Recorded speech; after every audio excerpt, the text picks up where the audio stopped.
I want you to picture a library, Okay. but not just a regular library.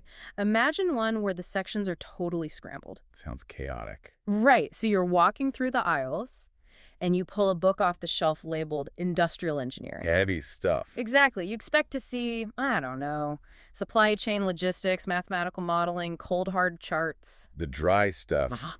The systems that keep the world running but that nobody really talks about at parties. Yeah, but then you open that same book, and on the very next page, you're reading a deeply personal memoir. Oh, wow. You're reading about the sensory memory of a specific spice, Yep. or the philosophy of music culture, or a story about a grandmother's kitchen. Usually you'd need two entirely different library cards for those topics. I mean, they just don't mix. They don't. But today we're diving into a source that argues they absolutely have to mix. Right. We're exploring a body of work that claims if you want to understand the massive complex systems that feed the planet, you cannot separate the math from the memory. And this is such a fascinating deep dive today. It really is. We are looking at the Liat Show. And we should probably clarify this right up front because the name but might be a little misleading for some people. How so? Well, this isn't just a typical show or a standard broadcast. The sources describe the Liat Show as a continuous body of work. It's a multi-domain storytelling universe. That sounds incredibly ambitious, like Marvel's cinematic universe, ambitious, but for supply chains and food. In a way, yeah. It's published in sets, series, and installments across a dozen different platforms. So we're talking Substack, Medium, LinkedIn, Patreon. Exactly. It's this massive interconnected web that links high-level systems thinking and architecture with lived on-the-ground observation. And at the very center of this universe is the creator, Liat Portal. Yes. Now, I want to pause here for a second because the sources are very specific about her name, and names matter. They absolutely do. It is pronounced Liat. It's one word with a long open vowel, Liat. Right, Liat Portal. And she describes herself as an independent creator and an architect. But not the kind that pours concrete for skyscrapers. No, not at all. She's the daughter of a storyteller and an architect, and she actually says she inherited the gift of weaving completely unrelated threads together. Oh, I like that. Yeah, she is building an architecture of stories and systems. I love that image, an architect of stories. It really fits. So, our mission today is to take a walk through this architecture. Let's do it.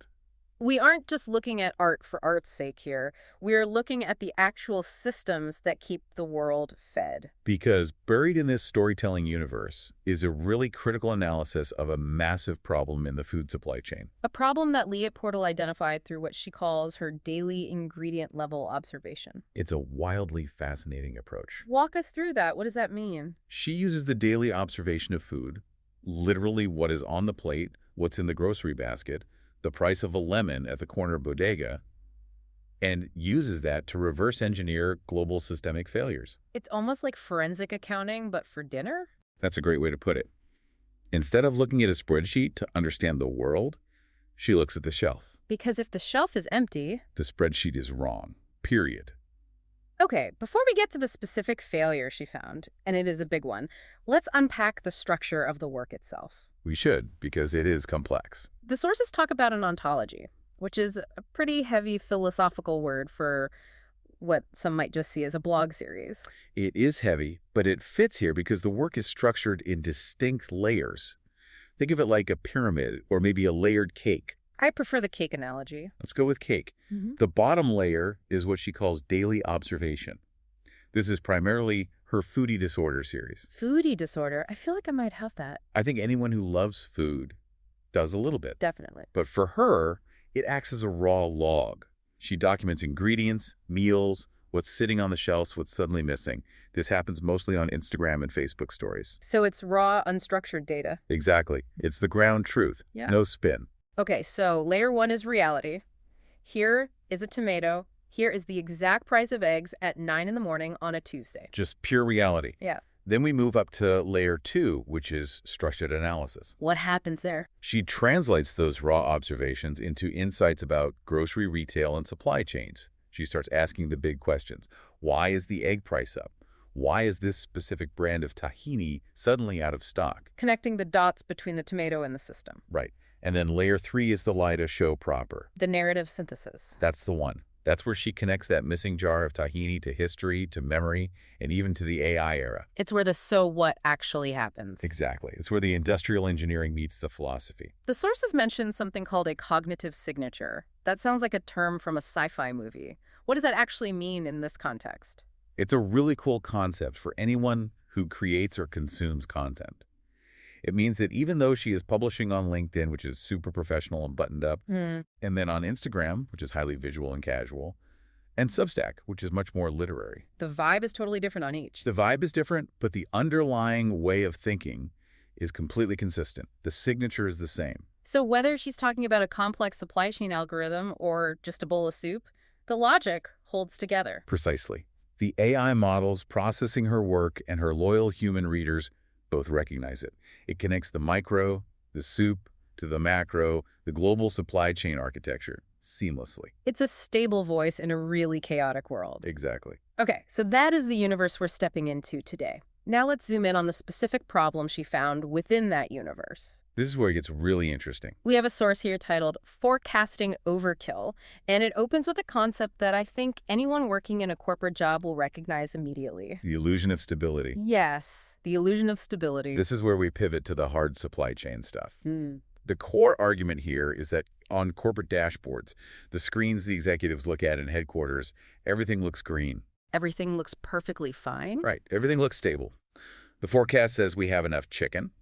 The forecast says the demand for milk is steady at plus 2% year over year. It's clean, it's organized, it's comforting. It is. But the reality on the ground, on the actual floor of the grocery store or the restaurant kitchen, is completely different. Lilayat identifies what she calls a gap. A gap between the map and the territory. Exactly. She argues that meaningful behavior changes, what people are actually doing, happens weeks before the data reflects it on those corporate dashboards. There's this great description in the text of the hesitation. I love this because it feels so incredibly human. Can we talk about that moment? We have to. It's a moment that never appears in any Excel spreadsheet. Never. It's when a kitchen manager or a buyer hovers their finger over the order button and they just hesitate. Why? Not because the math is wrong, but because their gut tells them the pattern has shifted. Give me an example of that. What actually causes that hesitation? Say customers have stopped ordering the steak because of inflation and suddenly they're all asking for cheaper cuts. Or maybe a new TikTok trend just made everyone completely sick of kale overnight. Right. The data, which looks at historical averages, doesn't see it yet. The algorithm is screaming, "Order more kale!" But the human in the kitchen sees the kale rotting in the trash. Yes.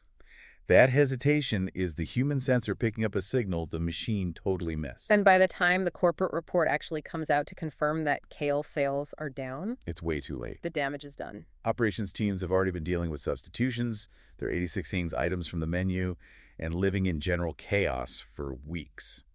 The dashboard was green, but the kitchen was essentially on fire. Why does this happen, though? We have supercomputers. We have AI. We have seemingly infinite amounts of data. Is it just bad technology? Leah Portal argues it's actually a design choice. She calls it the lazy choice loop. The lazy choice loop. That sounds a little accusatory. Is she saying the engineers are lazy? Not the people themselves, it's systemic laziness.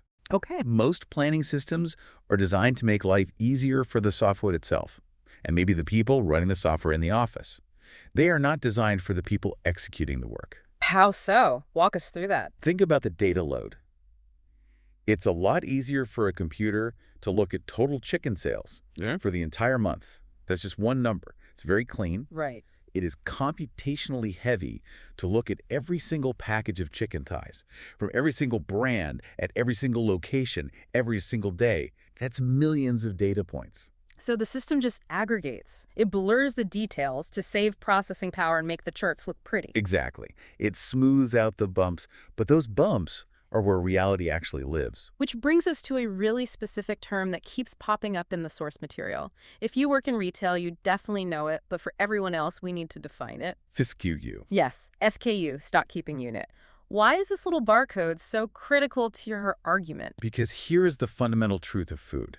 Yeah. You cannot eat a category. Explain that for us. Well, imagine you go to a restaurant. You don't order dairy. No. You don't say, "Excuse me, waiter, bring me 4 ounces of dairy." Right. I'd get milk or cheese or maybe a pat of butter. If I want breakfast, I order a yogurt. And specifically, you order a strawberry yogurt cup, brand X. Yep. That cup is a SKU. The source makes a vital distinction here. Forecasting happens at the category level. We need more dairy. But eating happens at the SKU level. Yep. I want that specific strawberry yogurt. I see. So if I run a restaurant, I don't order chicken. I order brand A 5-pound packs, boneless, skinless breasts. Exactly. And here is where the lazy choice loop really bites you. Let's say brand A changes their packaging from a 5-pound pack to a 4-pound pack. That happens all the time right now. Shrinkflation. All the time. To the warehouse, that's a new SKU, gets a brand new barcode. Okay. But to the forecasting software looking at total chicken, nothing changed at all. It just sees pounds of chicken. Right. But to the kitchen manager, the old item, the 5-pounder they always order, effectively vanished from the catalog. It shows up as out of stock. And a new item appeared that they have zero history for. So the history is completely broken. The algorithm thinks demand for the old one went to zero and demand for the new one is brand new. Precisely. The continuity is completely lost.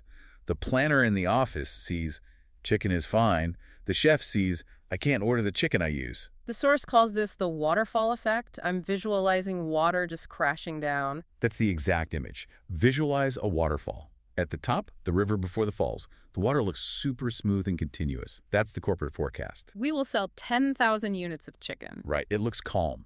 But as it falls down to the store level, down to the shelf, to the specific item, it crashes on the rocks. The spray goes everywhere. Because the math averages out the demand, so the total looks perfectly right at the top. But at the bottom, the specific item the customer actually wants is missing. Yes, and the quote from Liat that really stuck with me here was, "You cannot eat a forecast, you need the actual inventory." It sounds so simple, almost obvious. But in the context of these billion-dollar corporate systems, it's actually a really radical statement. It is radical. Yeah. And in food, unlike, say, furniture or consumer electronics, you have the ultimate constraint. Time. The inventory rots. It expires.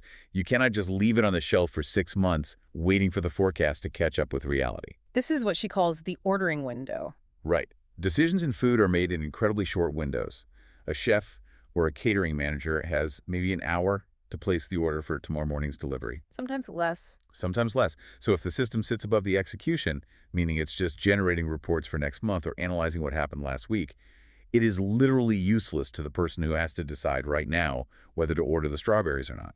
It's worse than useless. It's a distraction. Because if the dashboard says, don't order, we have plenty, but the chef is looking at a box of moldy strawberries, who wins? The mold wins. The mold wins every single time. Every time. So we have established that the map is not the territory. The dashboard isn't the reality. Right. What is the solution here? Is it just add more AI? Because that seems to be the tech industry's answer to literally everything lately. Just throw a neural network at it. The expert view here, based heavily on Liat's work, is a hard no. The solution is not better math. It's not more accuracy or a smarter predictive algorithm. Then what is it? It's architecture. Architecture. Bringing it right back to her roots again. Precisely. You have to change the fundamental structure of where the planning happens. The source introduces a concept called Plantoid. Plantoid. Is that a software product she sells? Or is it more of a philosophy? It's presented as a methodology. It's a response to this structural failure we've been talking about. It didn't emerge in a sterile lab. It emerged from observing this exact pattern of failure on the ground. What's the core argument of Plantoid? The argument is that you need systems that handle the complexity of the SKU, not the category. So instead of simplifying the data to make it easy for the computer, you have to embrace the messiness of the individual items. You have to. You have to respect this SKU. And crucially, you have to move the system inside the decision window. What does that look like in practice, inside the decision window? It means the tool needs to be available to the person placing the order at the exact moment they're placing it. It can't be a PDF report they get on Monday for what happened last Friday. It has to be execution layer planning. Exactly. So rather than a report card, it's more like a navigation system. That's a great way to think about it. Think about GPS. A paper map is great for planning a road trip before you leave the house. That's corporate forecasting. It gives you the general idea. Right. But when you're actually driving and there is suddenly a massive traffic jam, you need Waze. You need real-time, ground-level data to change your route right now. Plantoid is Waze for the supply chain. That makes a ton of sense. It's moving the intelligence to the edge, where the physical work is actually happening. Yes. And for the operations and supply chain teams listening right now, this is what you should be searching for. You don't want just better reporting. You want systems that operate at the SKU level and live inside that very short ordering window.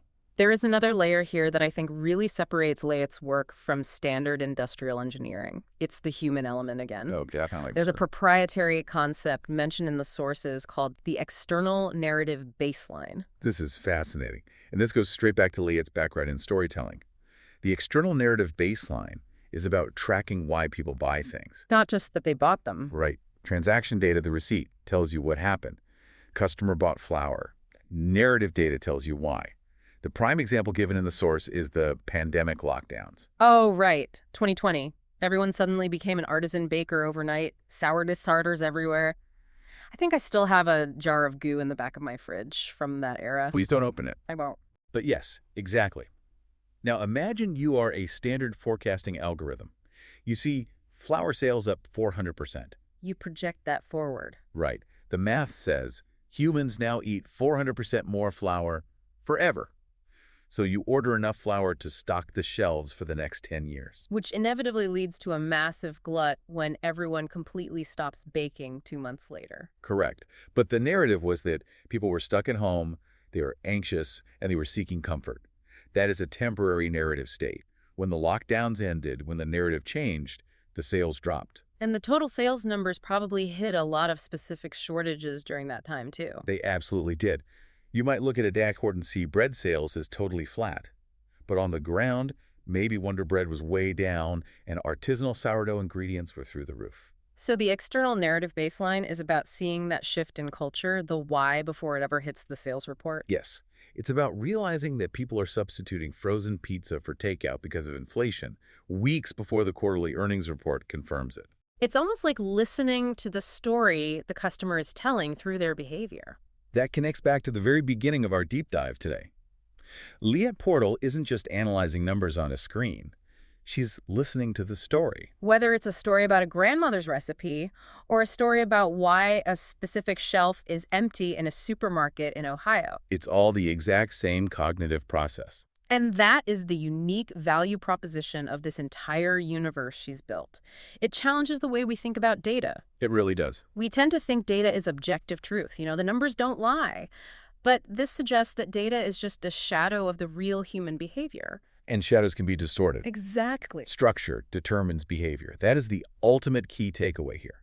If you place a system far away from the execution, high up in the corporate tower, it becomes a reporting tool. It's just looking at the past. But if you place the system inside the decision window, down in the kitchen, on the loading dock, it reduces risk. It becomes a tool for navigation. I really love that. It's the difference between reading a history book about a storm and having a barometer on your goat. That is the perfect analogy.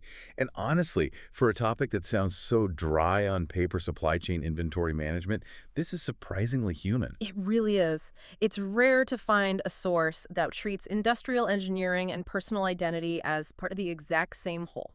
Usually you have to choose. Are you a poet or an engineer? And Layet Portal says, be both. It's a very grounded approach. There's no exaggeration, no hype, just sharp observation. And I think that's exactly why it resonates so well. It blends the deeply personal with the massively systemic. Absolutely. So for our listeners who want to explore this universe for themselves, because we've really just scratched the surface of the supply chain aspect and we haven't even touched on the music or the food culture or the recipes, how do they find it? It's very accessible. You can search for The Layet Show or Layet Portal. And remember, that's Layet on basically any platform you use. Spotify, Apple Podcasts, YouTube, Substack, Patreon. And since we know our listeners are always curious about how things work behind the curtain, there is a little tip in the notes. If you want to understand the behind the scenes of how this multi-domain content universe is actually constructed, you can search Notebook LM, The Layet Show. That's a great tip. But really, the best way is to just dive into the work itself. Subscribe on your preferred platform. Calmly subscribe, no pressure. Right. Just subscribe to keep the work visible. The sources emphasize that this is a journey to infinity. A journey to infinity. That sounds a little ominous, but exciting at the same time. It just means the work isn't done. It's a living document. The next chapter is already being written right now based on what is happening in the world today. By subscribing, you let the story unfold for you over time. We aren't asking you to buy a timeshare here. Just follow the story. It is rare to see an independent creator building something this interconnected in real time. It's almost like watching a building being constructed while you're living inside of it. That's beautifully put. It is definitely worth following just to see where the architecture goes next. Definitely. Before we go, I want to leave you with a thought. We mentioned him briefly earlier, Alfred Korzybski, the father of general semantics. He famously said, "The map is not the territory." It's a quote that haunts this entire body of work. Think about that in your own work, or even just your daily life. We all have dashboards. Your bank account app, your calendar, your fitness tracker. Those are maps. But are they the territory? Exactly. Are you looking at the dashboard and assuming it's the absolute truth? Or are you looking at the reality on the ground? Are you looking at the total chicken sales, or are you looking at the empty shelf? That is the question. Thanks for diving deep with us today. Thank you. We'll see you on the next one.